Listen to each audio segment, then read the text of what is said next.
Como é que o senhor vê hoje, passado algum tempo, todos esses questionamentos que o presidente Bolsonaro, o ex-presidente Bolsonaro e o senhor fizeram em relação às urnas eletrônicas? Eu nunca fui ligado nisso. Eu nunca fui ligado nisso. Por quê? Porque eu nunca tive dúvida com as urnas. Nunca tive. Eu fui candidato desde 90, as urnas foram implantadas em 94, eu nunca vi irregularidade. Muitos de vocês devem estar se perguntando por que eu resolvi pedir um relatório sobre o processo eleitoral. Eu queria responder a essa indagação lembrando que foi o próprio Tribunal Superior Eleitoral, lá atrás, que nos deu essa incumbência, abrindo a possibilidade de que o PL e outros partidos pudessem ter acesso ao sistema da Justiça Eleitoral e às instalações do TSE. Quero dizer que nós estamos aqui hoje com uma única intenção: contribuir para o fortalecimento da democracia do nosso país. Nós temos a certeza que estamos fortalecendo a democracia, fortalecemos o Brasil. Eu quero dizer com toda humildade que nós do PL não somos especialistas em segurança de dados. Por isso fomos atrás de técnicos que fizessem esse trabalho para garantir a transparência do processo eleitoral.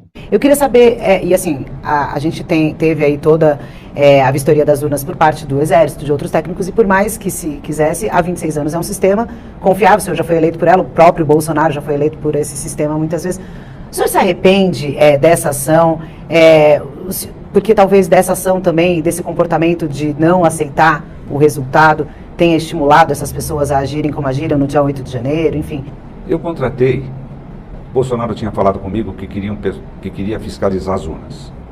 Eu procurei o melhor pessoal que tinha no Brasil, só achamos uma empresa sem fins lucrativos, que era só composto por engenheiros do ITA. Aí nós contratamos esse pessoal. E o TSE sempre foi dirigido por gente séria. Como é que um ministro Gilmar Mendes, um Lewandowski, ia fazer alguma irregularidade? Não faz. Porque se você fizer, tem que envolver meio mundo, você vai saber. Jamais fariam isso. Isso eu sabia. Mas eu fui insistentemente... essa firma queria manter contato comigo. Eu não tinha muita paciência com isso. Pedia para o nosso presidente lá em São Paulo, para o Tadeu Candelari, atender o pessoal que eu não tinha paciência. Ele atendia. Aí, de repente, eles chegam para mim: tem uma irregularidade aqui. Aí eu tive que atender. Eu falei: o que é? Tem essas urnas aqui, nós temos que fazer um questionamento para o TSE. Contratei eles, gastei uma nota não pública, recursos próprios de doação. E aí, gastei uma fortuna e não vou tomar providência. Eles estão me trazendo, eu contratei eles para quê? Eu falei: mas isso aqui, não, nós temos que questionar o TSE para isso aqui. Bom, tá bom, então vocês vão no advogado e me trazem o documento que nós temos que fazer. E fizemos o documento, eu tive que falar, porque isso vazou. Aí eu tive que falar com a imprensa. E entramos com esse documento. O TSE, de imediato, sem analisar nada, multou a gente, não respondeu nada. E nós também, eu falei: mas vocês não estão conseguindo provar isso aqui. Vocês estão me apontando, eu estou vendo que pode ter problema aqui, pode. Mas me prova que tem. Não, nós temos que pedir para os técnicos do TSE, junto com a gente, para a gente chegar num denominador comum.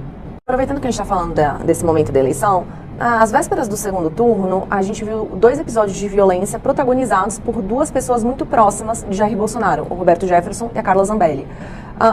Na sua avaliação, o quanto que esses 2 episódios influenciaram para a derrota do Jair? Olha, do Roberto Jefferson influenciou bastante. Da Carla nós não avaliamos ainda, mas do Roberto Jefferson muito influenciou demais. Por causa da granada. Por granada você não pode comprar em loja de arma. Então, quer dizer, aquilo foi uma surpresa para todo mundo. Aquilo atrapalhou bastante o Bolsonaro. Muito. Eu acho que isso aí atrapalhou bastante. A gente não sabe dizer se isso foi suficiente para dar essa diferença de tantos votos, de 2 milhões de votos. E da Carla também, mas da Carla nós não avaliamos ainda. Quero te dizer uma coisa. O da Carla, os bolsonaristas gostaram. Os radicais. Interessante isso, né?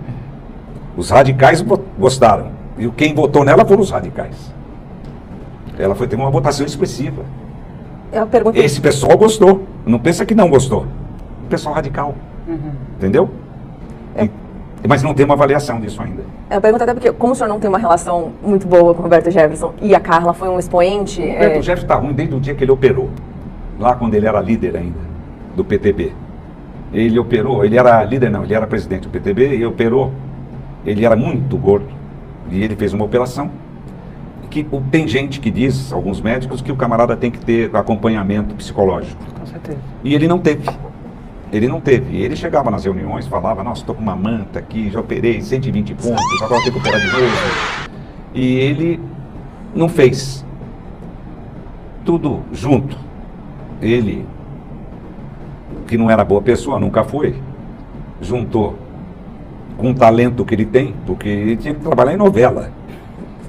Da Globo, porque ele é um artista, ele tem talento. E ele inventou a história do Mensalão, que é uma história que eu preciso de uns 2 programas de vocês para contar. Inventou a história do Mensalão e nós tivemos a infelicidade de cair com o Joaquim Barbosa, que pegou o processo e pôs na gaveta 5 anos e ficou pedindo licença 5 anos para tratamento de saúde. E ficava nos barzinhos aqui à noite em Brasília. Por quê? Porque ele queria julgar a gente quando ele estivesse na presidência do Supremo, que ele ia assumir na data tal. O Mensalão nunca existiu? Hã? O Mensalão nunca existiu? Mensalão? É. Não, o que existiu foi Caixa 2. Nunca existiu Mensalão, nós tínhamos 2 ministérios, dos transportes, dos portos, todos os deputados nossos atendidos, vou pagar o cara para quê? Ele vivia pressionando o Lula com essa história, estão pagando mesada para os deputados. Eu vi ele falando uma vez para o Lula. Por quê? Porque ele não tinha um ministério, porque o Roberto Jefferson era um camarada tão mal visto, que o Lula não tinha coragem de dar um ministério para ele, ele só tinha cargo no 3º escalão. E ele queria um ministro, e o Lula não dava para ele. E aí, um camarada do 3º escalão falou que negócio, esse dinheiro é para o Roberto Jefferson, lembra dessa gravação? Aquilo acabou com a vida dele, ele não podia mais sair na rua. Então, mas quando a gente olha a história recente do país, o Mensalão é um momento muito simbólico, muito importante. Muito. E que afetou a sua vida, Muito. a do José Dirceu, a do PT, Muito. a do Lula, a de todo mundo. Essa história, então, foi armada por Roberto Jefferson e Total. os senhores pagaram Total. por isso? O que nós tínhamos era Caixa 2, porque não tínhamos verba do governo. E tinha muita gente que queria doar dinheiro pra gente, mas não queria doar dinheiro para todos os partidos. Então eu te dou, mas eu não vou te dar oficial. Porque se eu der para você oficial, tem que dar para todo mundo. Então nós não deixávamos de pegar o dinheiro. Nós erramos. Tinha Caixa 2. Mas pagar mesada para deputado, todos os deputados atendidos. Só mais 2 pontos em relação a isso. Primeiro, o senhor mantém contato com o Zé Dirceu? Eu sempre me dei bem com ele. Até hoje, ele continua conversando? Não tenho conversado com o Zé ultimamente. Conversei por telefone com ele outro dia, que ele fez uma operação.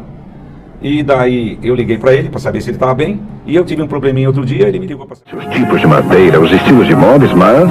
O óleo de peroba não muda. Continua sempre ótimo.